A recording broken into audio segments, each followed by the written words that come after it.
My goal in this home video of editorial direction is to address the Sandbagger impressment fad, formulating the idea that Gaza teaches us that we must and should throw our weight, our time, and our money behind attempts to rescue the all poors in Sudan. Let's be clear about two things.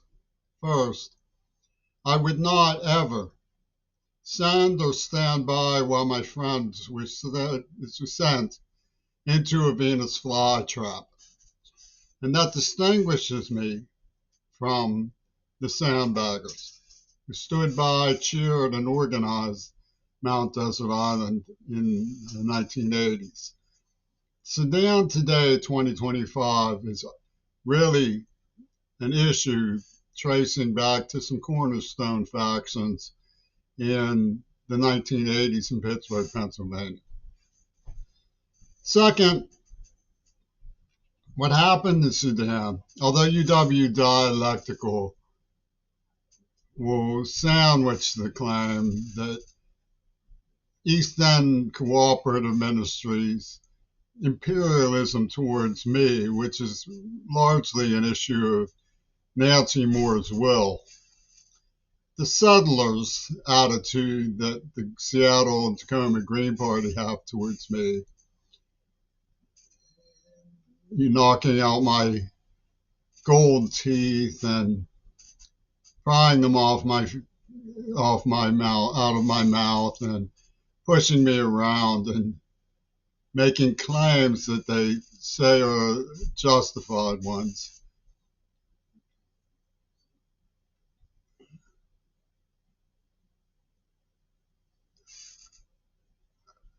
Show, I think, very clearly that the fact that I live on J Street in a Hilltop district is organized double agency. J Street is the name of a group of Zionists in Washington, D.C., who are supposedly progressive, and the Hilltop is the most notorious settler faction in Israel's settler communities. They're the ones who produced the men who killed Yitzhak Rabin. So the double agency that we see around here has a lot of dirty tricks going on, and a lot of Hollywood extras who weasel a tunnel for Obama. The claim that if you don't allow yourself to be impressed into concern for the all poors in Sudan, that you're part of the problem, not part of the solution. This is not true. I don't think that there's any real explanation for what happened in Sudan that goes beyond that the black people there didn't want to be treated as second-class citizens under a peace that was largely done in the hopes of good conduct by all sides. Black on black crime does not just get explained away by saying it's white imperialism. Who are the gold diggers that are exploiting the tragedy of the black people? Well, there are other black people. They're black entrepreneurs. The imperialism of black people is a form of settler violence when it comes to the gold trade in Sudan.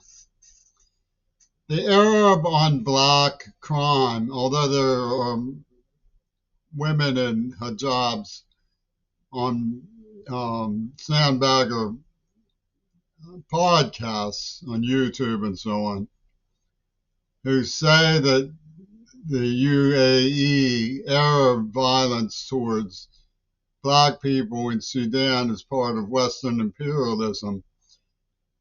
They're talking about the destruction of the United States, which included the leadership of Martin Luther King. Really, it's a lot more pernicious than that. Mandela is partly to blame for what happened to Sudan. And I'll explain why. In 1980, the East End Cooperative Ministry, working with David Bowie, stop for a minute. We know that John Lennon's Imagine is like an absurd theater hymnal to peace and unity and record sales. But Lennon had a sympathy with Derek Parfit when it came to his concert for Bangladesh, which was the idea of the repugnant conclusion that if you try to bring wealth down and distribute it downward, you'll just end up making everybody poor and miserable. Buckminster Fuller believed that things could only be seen in relation to other things. He said 1 + 1 = 4 if you add two triangles together. Those 6 lines become a tetrahedron, which is a 4-sided triangle. This is the principle of synergetics. Lennon must be seen in light of Bowie and Derek Parfit. Bowie made a movie with Nagisha Oishima, I think is his name, a Japanese filmmaker. And the first movie made in the United States about when Barack Obama was sworn in was a black gangster movie made by Pete Catano called Brother. And it shows the gold digger characteristic of many black gangsters when it ends with him fumbling through a briefcase full of money, the black gangster making off from a tumultuous shootout with a briefcase full of money. And this, of course, is a tribute to Barack Obama's pornographic genocide, Johnny Cochran's show, where the East End Cooperative Ministry and Cantu Theater set me up with a one-night stand that they claimed was a Louis adultery.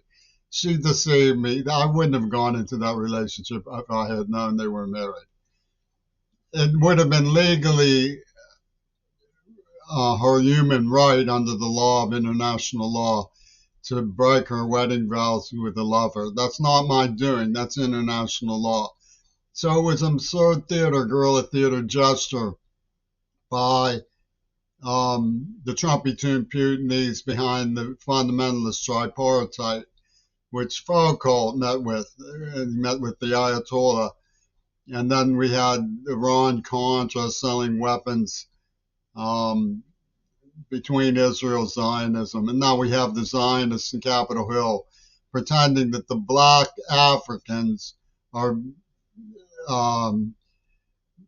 drawing family lines to confiscate the inheritance, which is their rightful due because of this pernicious formula that the Velvet Revolution, starring Vaclav Havel, worked out with the Zap as the cover for the Mount Desert Island Venus flytrap.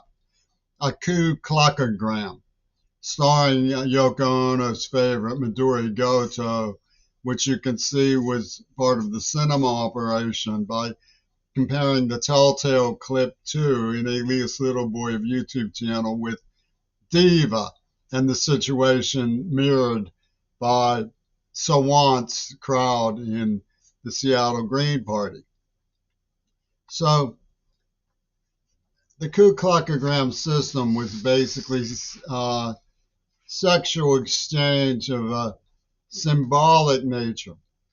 The Sandbagger's shifty legend traces to the 80s, when these cornerstone moments in the Zionist trick we today call the Seattle Green Party transpired. But true to deception, black people were just the mask, the Hollywood extras, being worn by something more corporate in terms of Barack Obama's sponsors in the Jeffin Corporation, a partnership with Yoko Ono.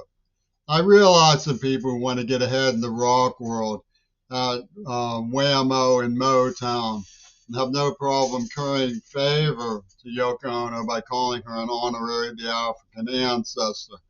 That's just how slippery the shifty symbols are of UWDialectical. Sandbagger and trust. The Pittmans used to rob me of my lunch money.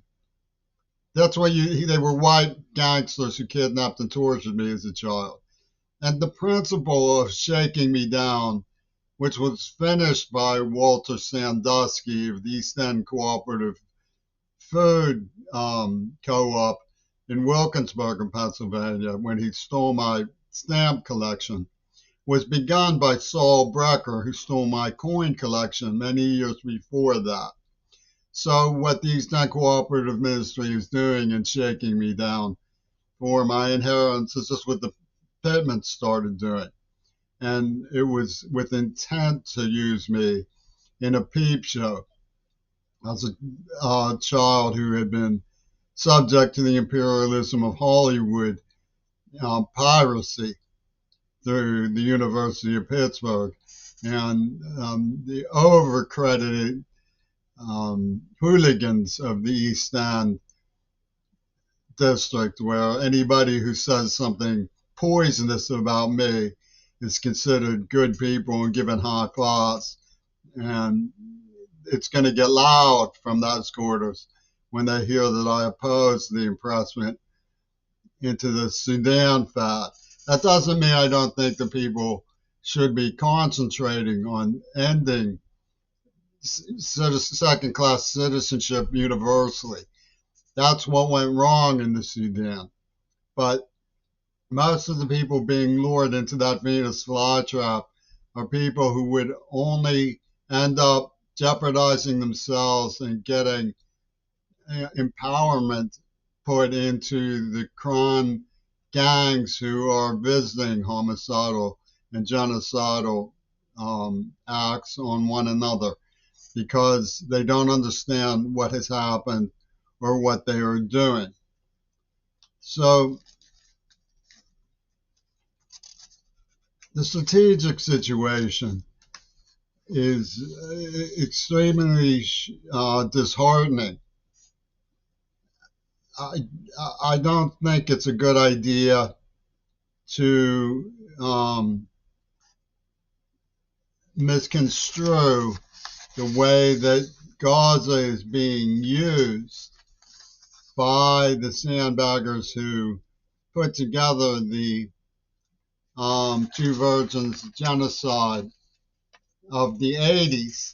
And the legendary Nelson Mandela formed the Elders Project, but this was all in David Bowie's sleight of hand. Nelson Mandela's freedom was certainly welcome and due, but what happened was that he went along by not sounding the alarm against Peter Gabriel's foolish and false promotion of me. They went along with the great Schulman heist because the one-night stand about which Seattle Green Party brags, they behaved like settlers. If Water hadn't stolen that stamps collection, somebody else would have. If Brecker hadn't stolen that coin collection, somebody else would have. And never saying what it was probably more likely, which is that if Alpina hadn't tricked and seduced me, she would have tricked and seduced somebody else.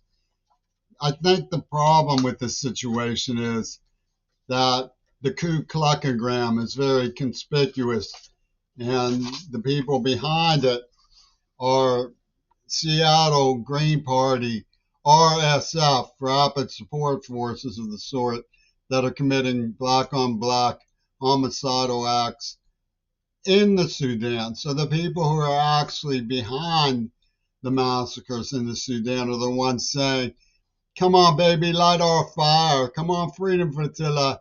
Come and save us. Come and save us. Nyuk, nyuk, nyuk. Don't let your friends be lured into a Venus flytrap.